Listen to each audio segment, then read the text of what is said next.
Oi, gente, tudo bem? Bem-vindos ao nosso resumo da semana do Vem e Segue-me. Essa semana nós estudamos as sessões 81 a 83 de Doutrina e Convênios.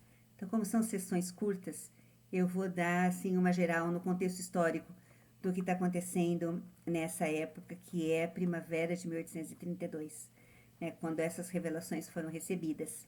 Então, só para a gente entender o que é tudo isso aqui que está vendo e a importância da parte temporal da igreja, né, de conseguir recursos para que a parte espiritual, que é a pregação do evangelho, aconteça, né?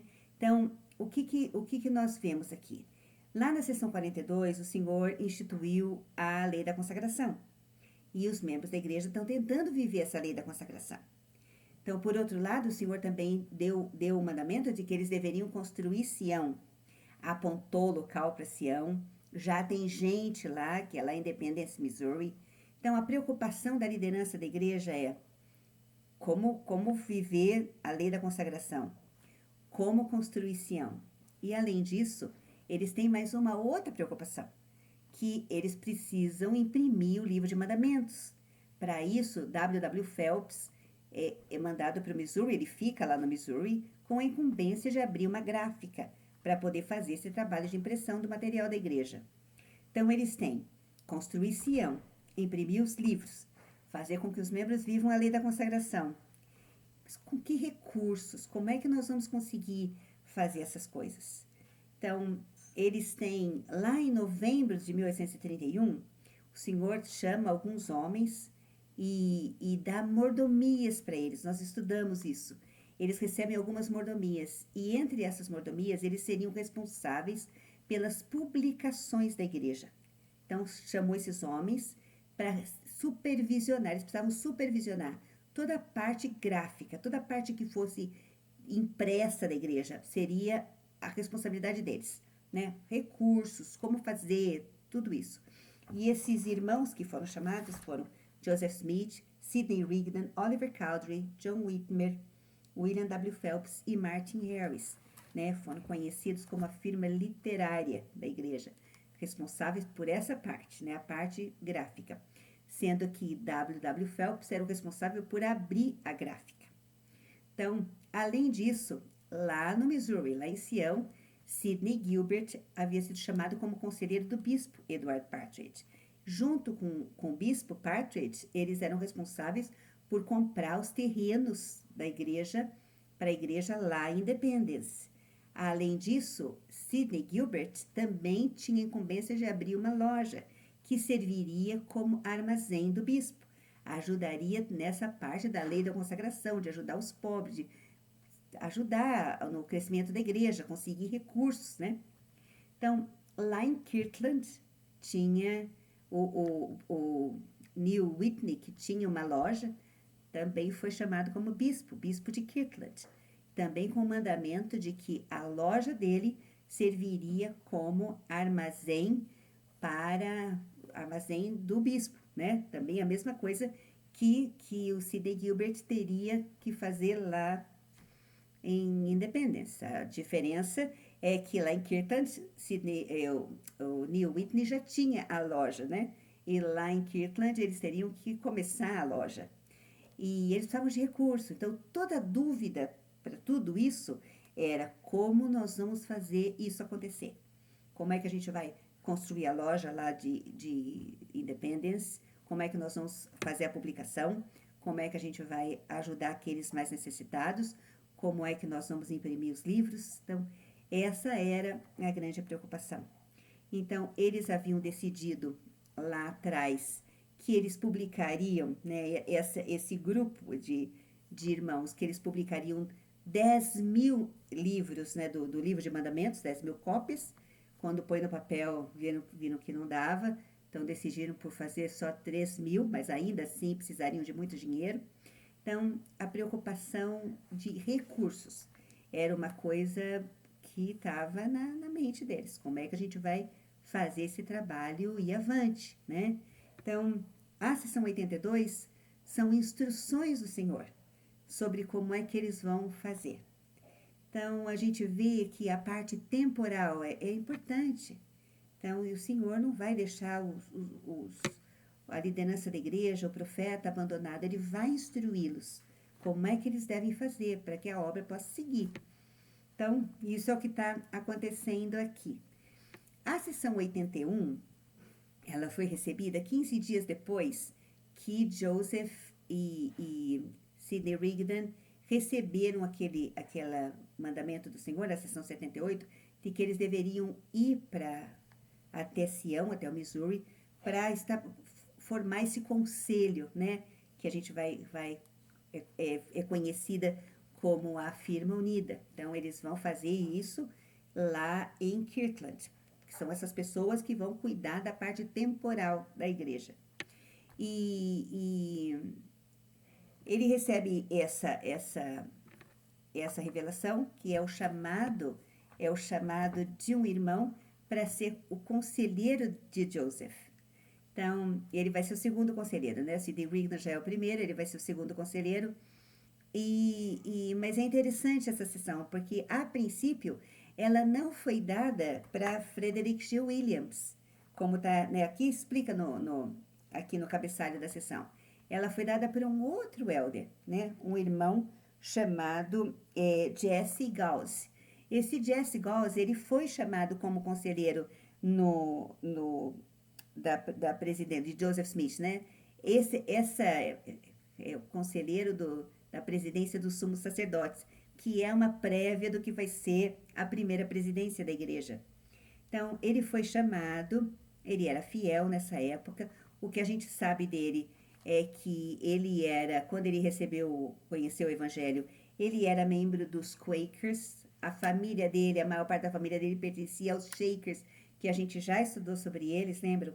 E ele acabou se unindo aos Shakers. Ele era membro dos Shakers quando ele conheceu o evangelho. E parecia uma pessoa, né, para ter sido chamada para conselheiro de Joseph Smith, uma pessoa super, assim, fiel, dedicada, né? Uma pessoa brilhante, que estava ali pronto a servir. Mas ele não fica muito tempo como conselheiro. Ele acaba, a gente não sabe porquê, mas ele acaba sendo excomungado da igreja. E no lugar dele é chamado Frederick G. Williams. Então, Frederick G. Williams, ele acaba, então, essa revelação que havia sido dada para, instruções, na verdade, né, para Jesse Gause, vai ficar, então, para Frederick G. Williams. Está aqui bem no cabeçalho, explica bem direitinho essa mudança, né, falando assim, o irmão Gause serviu por um tempo, mas foi excomungado da igreja em dezembro de 1832. Então, você vê que ele foi chamado em março, em dezembro ele foi excomungado, ele ficou pouco tempo. Então, o irmão Williams foi ordenado. De tudo isso aqui, a gente tem uma escritura nessa sessão 81, que é conhecida nossa e serve para nós em qualquer coisa que a gente faça, né? E é o versículo 5, e fala assim: portanto, sê fiel, ocupa o cargo para o qual te designei, socorre os fracos, ergue as mãos que pendem e fortalece os joelhos enfraquecidos.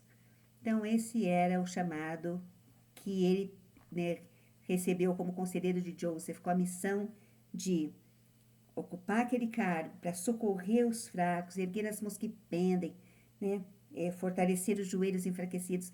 Isso parece muito o convênio batismal lá do povo de Alma, né?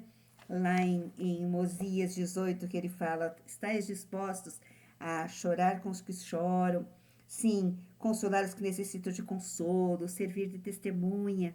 Então, é praticamente esse convênio, né, que o Senhor está fazendo com ele. Então, é isso que o Senhor quer quando ele foi chamado para ocupar esse cargo, que ele fosse assim, né, socorrendo os fracos, erguendo as mãos que pendem, fortalecendo os joelhos enfraquecidos. Isso somos nós, quando nós recebemos um chamado, né, cuidando daqueles que mais precisam.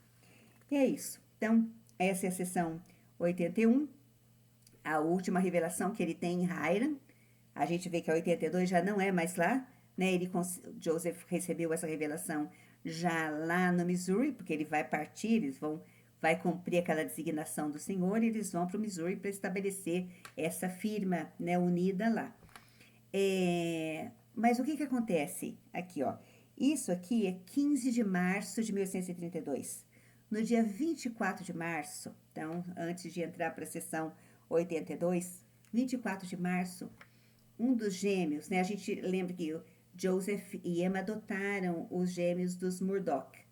E o menino, era um menino e uma menininha. E o menino, eles tinham mais ou menos 11 meses nessa época. O menininho estava com sarampo. E eles estavam passando a noite em claro com o menino. Né? A criança estava com febre, estava muito doente. Joseph estava lá com Emma. O que acontece é que Joseph tinha acabado de receber a revelação a visão dos graus de glória. E aquela visão dos graus de glória, ela tinha dividido muito, né? Tem aqueles membros que ficaram super felizes por ter todo esse conhecimento, né? Em contrapartida, aqueles outros que viram isso como blasfêmia.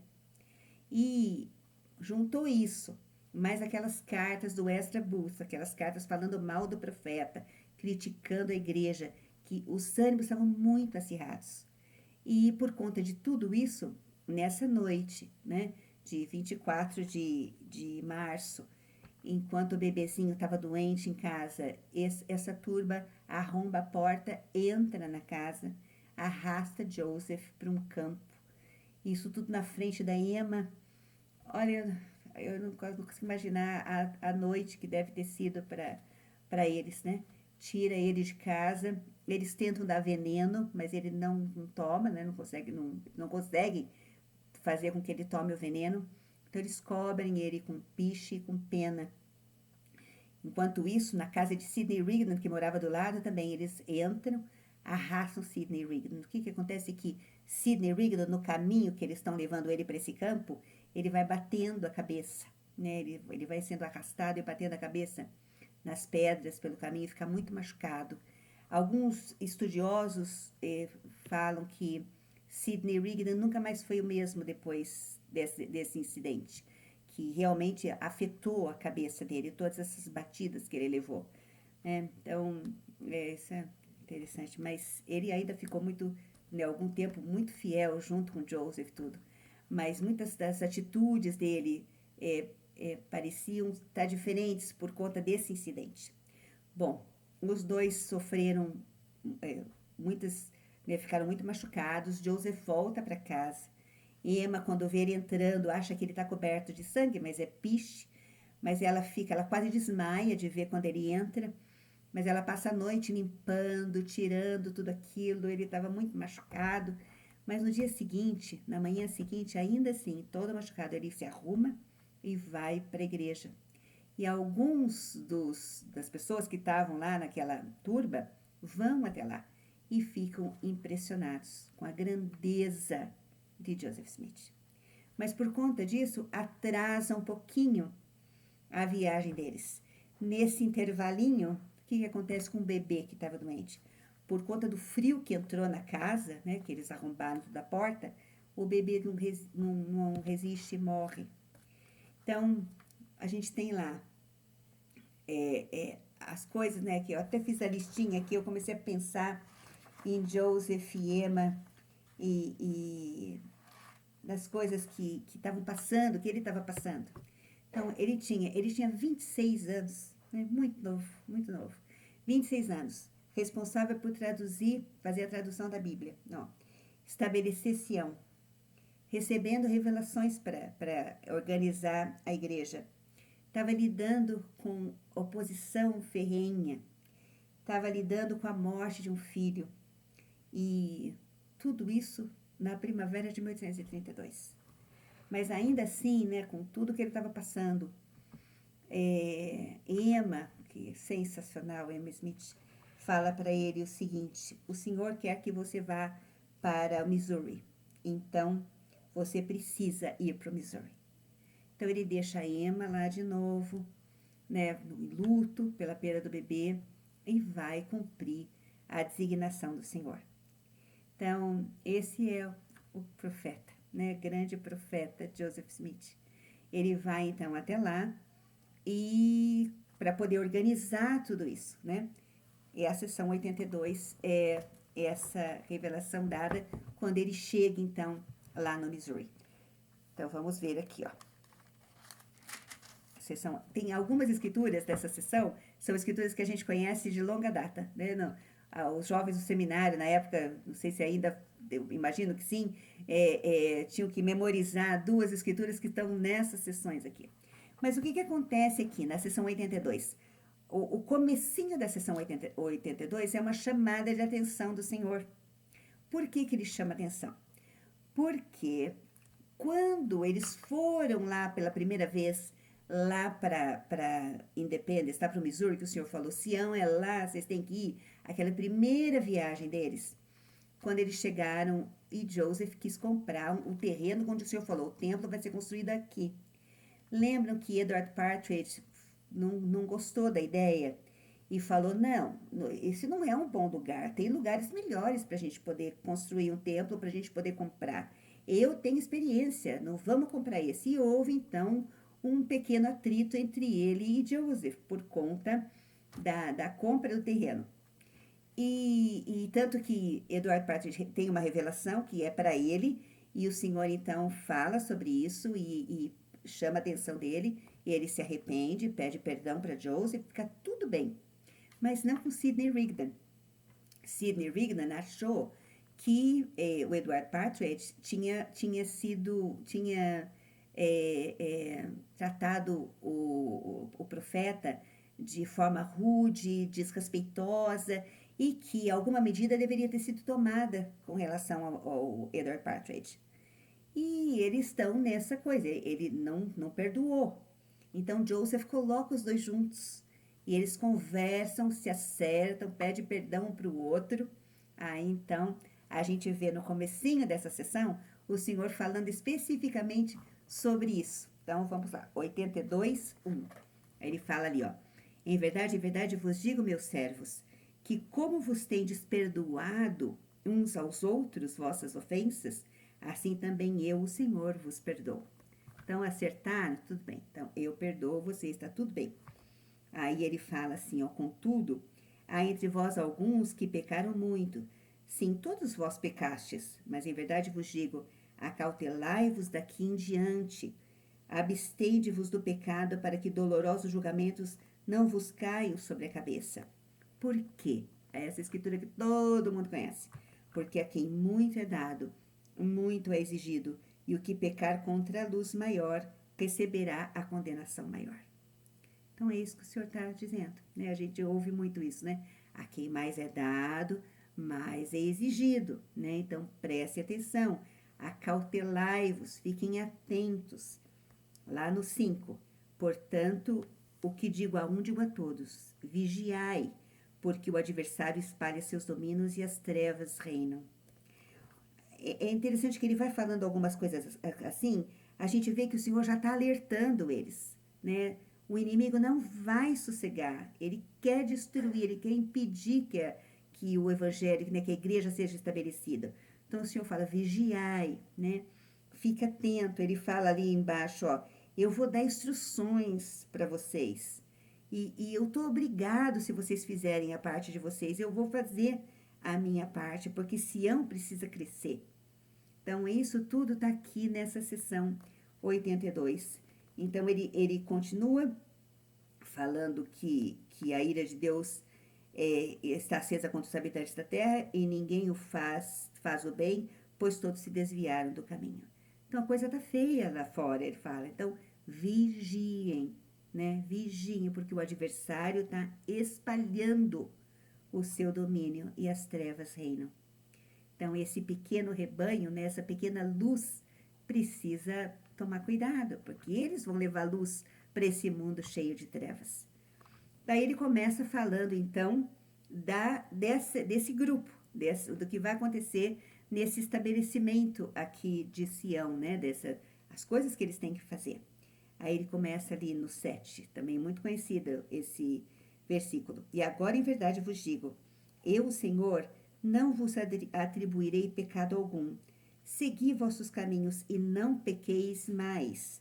Mas a alma que pecar, retornarão os pecados passados, diz o Senhor vosso Deus. O que a gente vê aqui? Então, o que o Senhor está falando? Quantas vezes você se arrepender, eu vou perdoar. O Senhor fala isso. Quantas vezes você se arrepender, eu vou perdoar. O que acontece quando você se arrepende, o Senhor te perdoa, mas você volta a fazer aquele pecado?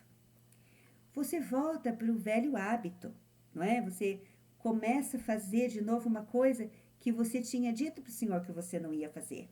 Então, é que o peso de tudo aquilo, né? Você voltou para aquilo que você tinha dito que você não ia mais fazer. Então, a preocupação quando você se arrepende é quando você volta a fazer aquilo.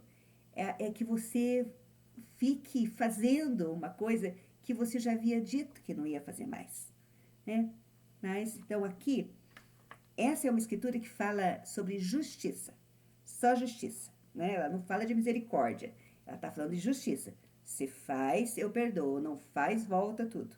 Tenha misericórdia. Quantas vezes você fizer e se arrepender, eu vou perdoar. Então, tem que ter uma balança, né? Existe uma balança. Então, para aqueles que acham que Deus é só misericórdia, não tem problema, eu vou fazer, porque depois eu me arrependo, o Senhor me perdoa. Tem que ler essa escritura aqui.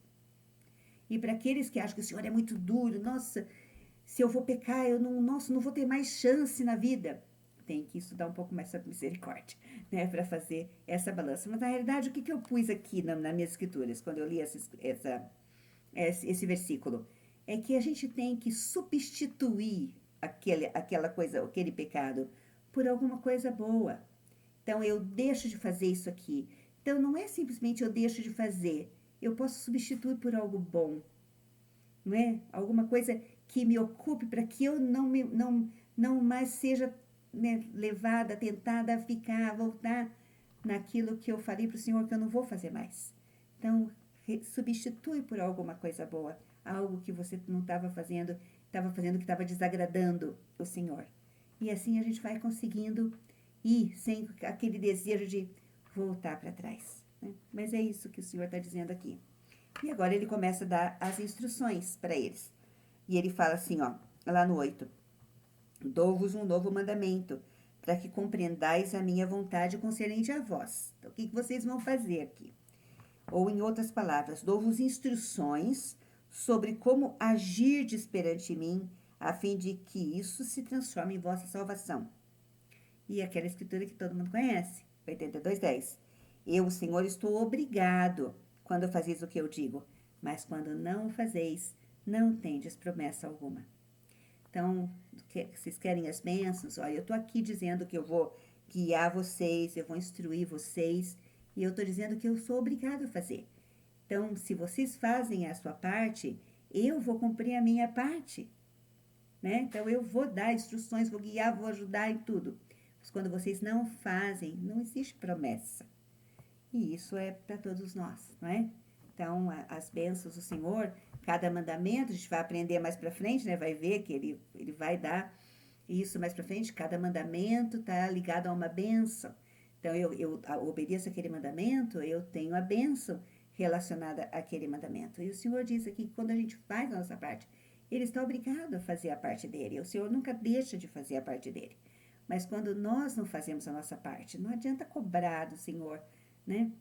Cobrar, eu não estou fazendo nada por merecer aquilo. Então, agora, ele vai chamar esses irmãos. O que eles vão fazer, né? Então, a gente vai ver que são irmãos com talentos e mordomias diferentes, que unidos eles vão ser o que eles chamam daquela firma unida, que vai mudar de nome aqui. Aqui, se a gente vê o cabeçalho, o Senhor chama de ordem unida, ó. Conhecida como a firma unida, o termo ordem vai substituir a palavra firma. Por quê? Eu já vou explicar sobre isso, mas vamos ver quem é. Quem é esse grupo de homens que vai formar esse comitê, né? Esse comitê que vai cuidar da parte temporal da igreja. Então, ele vem ali no versículo 11. Edward Partridge, bispo de Sião, lá de Independence. Neil Whitney, bispo de Kirtland. Sidney Gilbert, responsável por abrir a loja lá no Missouri, lá em Independence. Aqui é Sidney Rigdon, que era o conselheiro de Joseph. Joseph Smith, John Whitmer e Oliver Cowdery, W.W. Phelps, responsável pela gráfica. Martin Harris, que já ajudava tudo que ele podia, Martin Harris fazia. Então, se unam em vossas diversas mordomias, tá vendo? Cada um tem uma mordomia diferente, por um vínculo e convênio que não se desfaça por transgressão, sem que isso cause julgamento imediato. Então, eles fizeram um convênio, eles iam trabalhar juntos, né? Juntos. Então, enquanto eles estivessem juntos, o Senhor ia instruí-los e ajudá-los, ó, para dirigir os negócios dos pobres e todas as coisas que dizem respeito ao bispado, tanto na terra de Sião como na de Kirtland. Aí ele fala o seguinte aqui, ó, que é uma coisa interessante aqui, eu até anotei, porque são várias, deixa eu ver onde eu anotei aqui, ó. Ele fala o seguinte, ó, lá no 13, pois consagrarei a terra de Kirtland no meu próprio e devido tempo, para benefício dos santos do Altíssimo e como uma estaca de Sião. Interessante a história de Kirtland, né? Kirtland começou, o Senhor falou, vai para lá que eu vou dar minha lei. Então, eles vão para lá, mas o Senhor fala que ali eles vão ficar temporariamente. Depois da sessão 51, o Senhor fala, vocês vão ficar aqui por pouco tempo. Na 64, o Senhor fala, vocês vão ficar aqui 5 anos. E aqui, no 82, o Senhor fala que vai estabelecer uma estaca de Sião ali em Kirtland. Então, vão ter agora 2 estacas, né, fortes. Então, Kirtland e agora Sião, lá em Independence, que é o versículo 14. Pois Sião deve crescer em beleza e em santidade. Suas fronteiras devem ser expandidas. Suas estacas devem ser fortalecidas. Sim, em verdade vos digo, Sião deve erguer-se e vestir suas formosas vestes. Então, tá ali, Sião crescendo, uma estaca forte lá em Kirtland, e esses irmãos responsáveis por fazer isso acontecer. Fazer acontecer como? A parte temporal. Como é que a gente vai financiar tudo isso aqui? Esses seriam as pessoas, os pensantes, as cabeças pensantes sobre como é que a igreja se fortaleceria nessa parte. Como é que a gente vai ajudar o trabalho missionário, imprimir livro, construir isso, construir aquilo. Então, esses irmãos aqui. E lá no 15 ele continua, portanto dou-vos este mandamento de que vos unais por meio deste convênio. Isso será feito de acordo com as leis do Senhor. 19. Todo homem procurando os interesses de seu próximo e fazendo todas as coisas com os olhos fitos na glória de Deus. E ali o 22, olha que interessante. E agora, em verdade, vos digo que nisto há sabedoria. Granjeai amigos com as riquezas da iniquidade, e eles não vos destruirão. O que é isso? Vocês vão ter que ir lá fora no mundo. Então, tentar conseguir dinheiro com as pessoas que não conhecem o Evangelho, né? Que vivem uma vida iníqua, mas eles vão poder ajudar na parte de que vocês precisam, com empréstimo, com coisa. Então, vocês vão ter que sair e ir atrás dessas coisas para que a igreja possa ser estabelecida. Então, é muita coisa, né? É muita coisa, assim, que estava acontecendo. Imaginem a cabeça de Joseph com tudo isso, né? Todas essas responsabilidades e esses irmãos maravilhosos que estavam dispostos a servir e a fazer com que a coisa acontecesse. Eu comentei da mudança, né, de firma unida para ordem unida. Ela é diferente. Brigham Young vai estabelecer uma ordem unida, mas não é a mesma coisa. Essa ordem unida aqui, essa palavra foi mudada para proteger o patrimônio deles, para que os credores não fossem atrás deles. Então, eles mudaram o nome, então, como Ordem Unida, né, com a intenção de ajudar os pobres e os necessitados, que era justamente parte da lei da consagração. Você consagra tudo para que ajude todo mundo a ter as mesmas coisas, né, igualdade, sem pobres e sem pessoas necessitadas. Então, é mais ou menos isso que aconteceu no estudo dessa semana. Eu espero que tenha dado para a gente poder entender bem, né? E só para terminar, o que acontece quando eles voltam, eles estão voltando para casa depois de terem ficado praticamente 2 meses fora de casa. Então, a gente imagina a ansiedade de Joseph de chegar, saber como Emma está, né? Não é como agora que eu mando uma mensagem de texto e sei que a minha família está bem. Não, uma carta levava semanas para chegar. Então, eles estão voltando, né, para Kirtland, Joseph Smith, o Neil Whitney e o Sidney Rigdon, e acontece um acidente com a diligência que eles estão, e Neil Whitney quebra a perna e não tem como continuar a viagem. Então Joseph fica com ele nesse lugarzinho onde aconteceu o acidente.